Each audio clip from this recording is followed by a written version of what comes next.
Well, it seems like every day another celebrity court case is in the headlines, and Shannon, today is no different. That's right. So here with the updates on the most talked about Hollywood trials is attorney Douglas Burns. Thank you for joining us, Doug. My pleasure. So let's start with Michael Jackson, Yes. the AEG live trial. Yes. What are the updates? What's going on? It's been 2 months. Yeah, I mean, Where look, do we stand now? First of all, overview-wise, it's an interesting case. I mean, they're saying that AEG didn't, properly vet or go through Conrad Murray's credentials and that they're at fault. The immediate counterpunch there is, come on, wait a minute. Michael Jackson was the one who selected him, right? Right. And he was the one who they were accommodating. So overall, it seems like kind of a weak landscape. The CEO of AEG, Randy Phillips, testified for something like 3 or 4 days, and he gave sort of conflicting reports about how Michael Jackson was doing. And we all remember that. Some people say, well, if you look at the rehearsal sessions, he was phenomenal, he was agile, he was in great shape. Other people say, well, if you looked at him after the rehearsal sessions, Exactly. he looked like death warmed over. Exactly. And then some of the emails were incriminating, too. Exactly. But having said that, I really think that there's what we lawyers call a causational disconnect. In simple English, meaning you can't really link AEG's failure to properly screen the physician when it was the decedent himself who selected him, as I just said a minute ago. So in that sense, it's weak. Now, as far as the update, to finally answer your question, no, joking aside, you have, there's going to be a makeup artist who ostensibly is going to talk probably about being with Michael Jackson the last couple of days, that type of thing. And then there's another witness who's an expert witness of some sort who's supposed to testify. But the real main witness was from AEG. Okay, so let's talk about Chad Ochocinco. Yes. Got the book thrown at him after sure did. he slapped his lawyer on the butt. Yes. The judge claimed that he made a mockery of her court when he did that and sent him to jail for 30 days. Do you think that was excessive? Well, I've been going to court, both as a prosecutor for 9 years and as a defense lawyer for the remainder of the 27 years that I've been practicing law. And the reality is, I'll give you both sides of it, try to be fair. Okay. On the one hand, when you go to court, you have to show decorum and respect, obviously.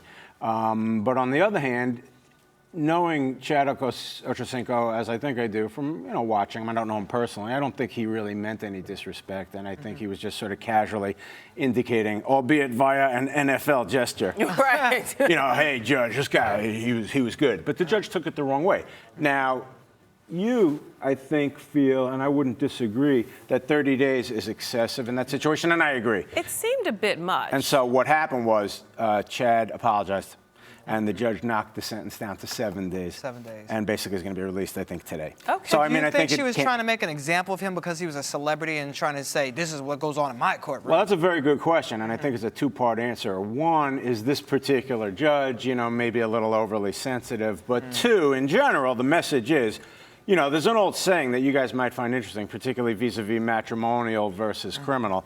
And I know we may be covering a couple of matrimonial cases. In criminal cases, people who maybe, having done something bad, come in on their best behavior. In matrimonial, good people come in on their worst behavior. And the point of that, and I don't take credit for that, another legal analyst formulated that. But the thing is normally you don't expect to see somebody do that kind of glib gesture like that.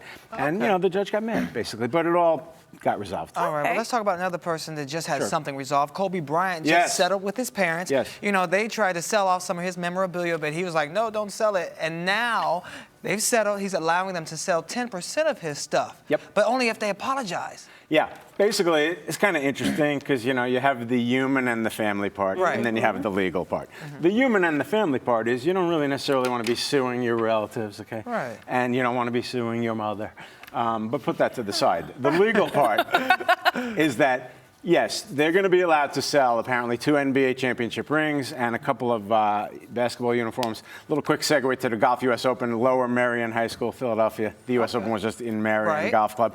No, but the thing is, the legal question is who owns it, all right? They say possession is 9/10 of the law, but that's not dispositive on who owns the stuff, okay? So, in other words, it might have been in the house, but it's really Kobe's stuff. Okay. Bottom line, they worked it out. The parents apologized for any disagreement or misunderstanding, and that's the correct outcome. Okay, so let's talk about 2 new huge divorces coming up. Yes.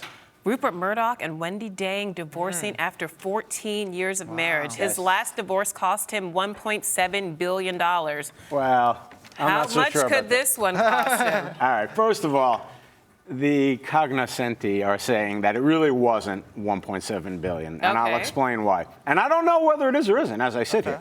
I'll just tell you what they're saying. First of all, people get confused, particularly when you see like the Forbes 500 list. They're like, oh, wow, the guy's got $12 billion, as though he has a checkbook that he could pull out and write a check for $12 billion. It doesn't work that way, as you guys well know. This stuff is tied up in very extensive holdings. But she could stand to make a lot of money if he does not have an ironclad prenup, He correct? does have an antenuptial or prenuptial agreement. Okay. And here's the deal. What you look at is, when was it signed? Was it signed, 10 minutes before the wedding as you're scrambling in, or was it signed a month before? Were the parties represented by lawyers, so they had a fair opportunity to look at it? One interesting issue is that they're going to litigate the divorce in New York, which is a much better venue or jurisdiction for upholding a prenuptial agreement than England or Australia, for example. So the reality is, they're saying that he learned, back to your point, the hard way last time, and he's got a prenuptial this time.